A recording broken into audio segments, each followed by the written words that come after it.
ଯେତେବେଳେ ଆମେ କୌଣସି ସୁଖ ଭୋଗ କରୁଛେ ତମେ ଜାଣିଥା ସେତେବେଳେ ଅନ୍ୟ କେହି ହିଁ ନିଶ୍ଚିତ ଦୁଃଖ ଭୋଗ କରୁଥିବ। ଯେତେବେଳେ ତୁମେ ଭଲ ରୋଜଗାର କରୁଛ ସେତେବେଳେ ଜାଣ ସେ ରୋଜଗାରଟା କାହାର, କୋଉଠୁ ଆଣୁଛ। ଯୋଉମାନଙ୍କ ଆଣୁଛ ଯଦି ସେମାନଙ୍କ ଭିତରେ ଅନେକାଂଶ ମଧ୍ୟ ଦୁଃଖରେ ଥାଏ, ତେଣୁ ଏଇଟା ଅପୋଜିଟ୍ କ୍ରିୟା ହେଇଥାଏ।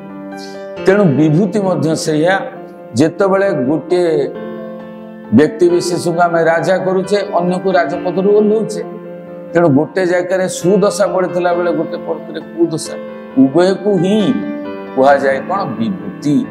ସେଇଥିପାଇଁ ମୁନି ଋଷିଗଣ ଆଶୀର୍ବାଦ ପ୍ରାପ୍ତ ହେବାକୁ ଚାହାନ୍ତି ନାହିଁ। କଣ ଶାରୀରିକ ଆଶୀର୍ବାଦ, ବସ୍ତୁବାଦୀ ଆଶୀର୍ବାଦ, ତେଣୁ ମାନସିକ ସ୍ତରରେ ଆଶୀର୍ବାଦ ଲାଭ କରିବାକୁ ଇଚ୍ଛା କରନ୍ତି। ତାହିଁ ହଉଛି କାମନାର ବିନାଶ, ଦୁଃଖର